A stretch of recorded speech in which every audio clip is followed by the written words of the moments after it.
친애하는 대한민국 국민 여러분, 오늘도 잘 보내셨습니까?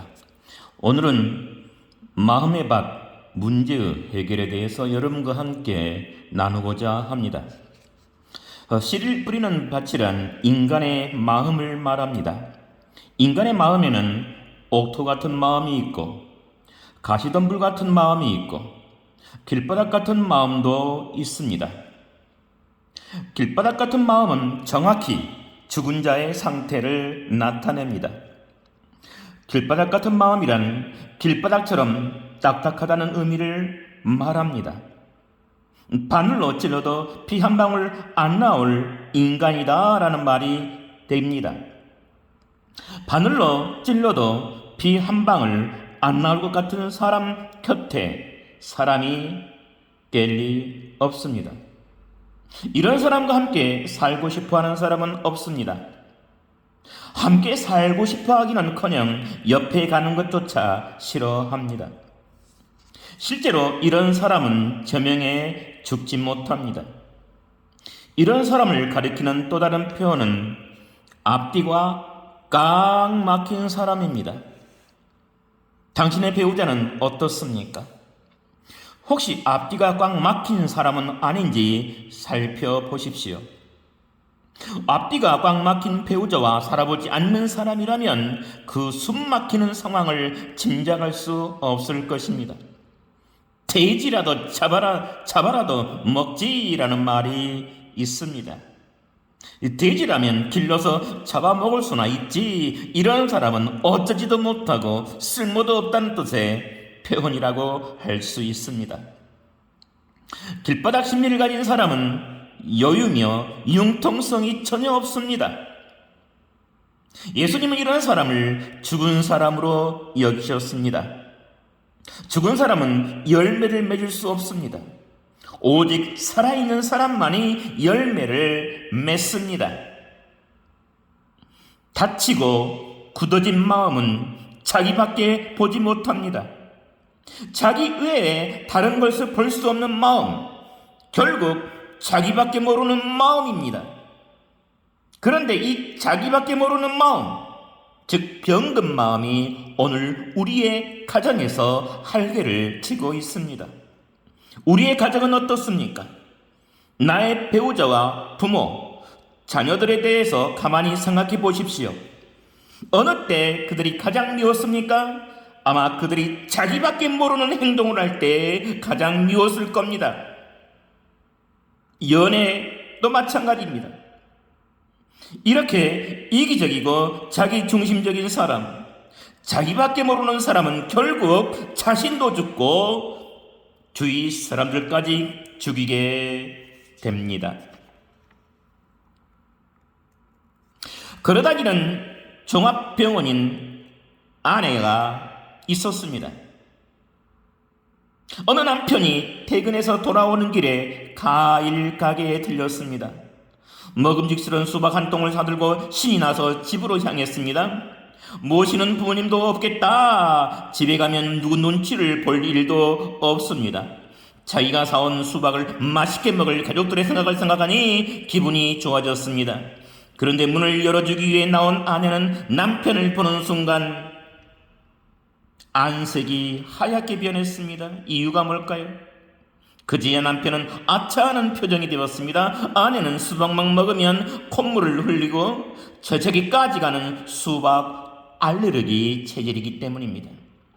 그래서 수박은 쳐다보기도 싫어합니다. 그 사실을 까맣게 잊고 수박을 사왔으니 아내의 얼굴이 하얗게 질릴 수밖에요. 어쨌거나 그는 수박을 갈라서 아이들과 함께 맛있게 먹기 시작합니다. 알레르기가 있다는 핑계로 아내에게는 먹어보라는 꼭 권하는 소리조차 하지 않습니다. 저녁을 지으면서 이 모습을 바라보는 아내의 가슴속에 뭔지 모를 것이 부글부글 침울로 올랐습니다. 마음속으로는 자기밖에 모르는 남편을 향해 욕지기가 쏟아져 나옵니다. 이 가정의 주부는 건강한 몸으로 결혼했지만 두 아이를 낳으면서 결국 걸어다니는 종합병원이 되어버렸습니다. 위장병, 편두통, 요통에다 심지어 관절염까지 앓고 있었습니다. 좀 어디가 안 아픈 구석이 없습니다. 남편이 벌어오는 돈은 모두 아내의 병원비로 들어갈 판입니다. 이 지경이니 이들 부부가 행복하고 건강한 가정생활을 영위 하리라는 것은 꿈도 꿀 수 없는 일이지요. 정태기 목사님이 직접 상담한 사례입니다. 상대를 배려하는 사람과 자기밖에 모르는 사람의 생활 방식에는 엄청난 차이가 있습니다. 자신은 물론이고 곁에 있는 사람들까지 죽음으로 몰고 가는 사람입니다. 이것이 바로 길바닥 심리입니다. 길바닥 심리란 살아있는 것 같으나 사실은 죽어있는 상태를 말합니다.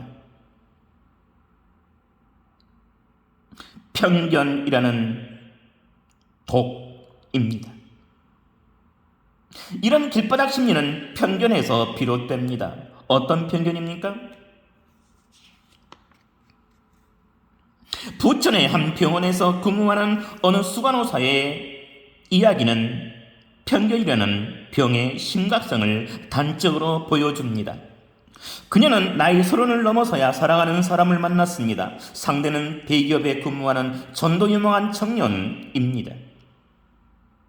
사랑이 무르익을 대로 무르익자 두 사람은 결혼 승낙을 얻기 위해 먼저 그녀의 어머니를 방문했습니다. 그런데 그 교회의 권사로 열심히 신앙생활을 하는 그녀의 어머니가 그들의 결혼을 반대하고 나섰습니다. 이유는 단지 남자가 전라도 출신이라는 것이었습니다.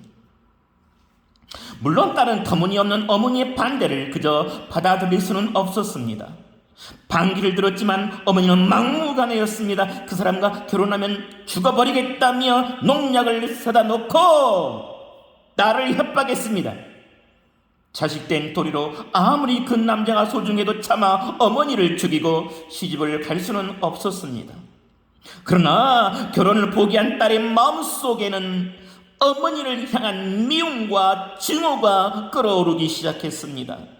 딸은 결국 어머니가 사다 놓은 농약을 마시고 자살해버렸습니다. 이렇듯 편견을 가진 사람은 자신도 모르게 주변 사람들을 해치는 독소를 뿜어냅니다.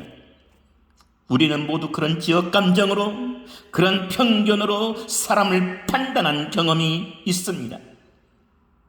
예를 들어 흑인이나 동남아시아에서 온 애국인 노동자들을 보면 어떤 생각이 드십니까? 일단 얕잡아 보는 마음을 갖게 되지 않던가요? 미국이나 유럽파의 백인들 역시 우리 동양인들을 그렇게 얕잡아 보는 성향을 갖고 있습니다. 아무리 잘해주는 것 같아도 어느 순간에 이런 성향을 자신도 모르게 드러냅니다. 하나님은 사람을 예물로 판단해서는 안 된다고 분명히 말씀하셨습니다. 제가 아는 서울 어느 집사님의 남편도 전라도 사람을 싫어하는 편견을 가지고 있었습니다. 사이된 사람이 전라도 사람이었습니다.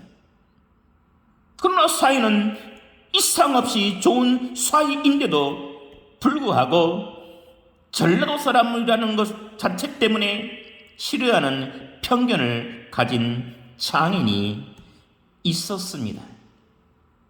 얼마 전에 만난 장모였습니다. 여러분, 편견으로 가득 찬 길바닥 심리는 신앙인들에게서도 얼마든지 찾아볼 수 있습니다.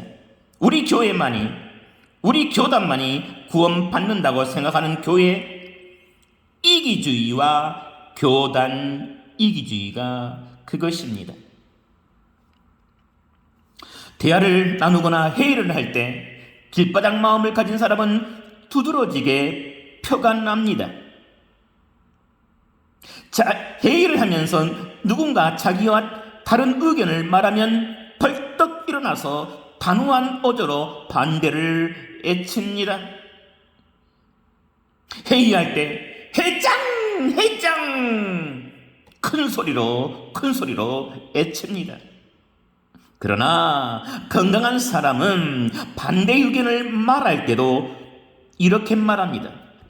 좋은 의견이십니다만 저는 이러저러하게 생각합니다. 라는 포용적인 태도를 보입니다. 부부싸움 할 때도 마찬가지입니다. 길바닥 마음을 가진 사람은 배우자가 자기와 다른 생각과 의견을 제시하면 윽박지르듯 무시해버립니다. 그러나 건강한 사람은 설령 상대방이 터무니없는 얘기를 하더라도 적당한 때를 택하여 여보, 나는 그 문제를 이렇게 생각해요 라면서 부드럽게 자신의 의견을 피력합니다. 만일 누군가, 특히나 배우자가 자신과 다른 생각이나 용납할 수 없는 말을 해온다고 해도 단정적이고 모멸찬 목소리로 안 돼! 틀렸어! 라고 말해서는 안 됩니다. 그보다는 포용력 있는 자세로 자신의 의견을 말해야 합니다. 이런 태도가 인간관계를 좀 더 풍성하고 성숙하게 만들어 줍니다. 자기가 자기 생각만 옳다고 고집하는 독선주의, 즉 길바닥 마음이 그런 잔인한 결과를 만들어낸 것입니다. 우리의 마음을 옥토로 가꾸기 위해, 그리고 길바닥 마음을 만드는 편견과 아집에서 벗어나기 위해 우리는 끊임없이 노력하고 기도해야 합니다. 여러분 감사합니다. 다음 시간에 만나 뵙겠습니다.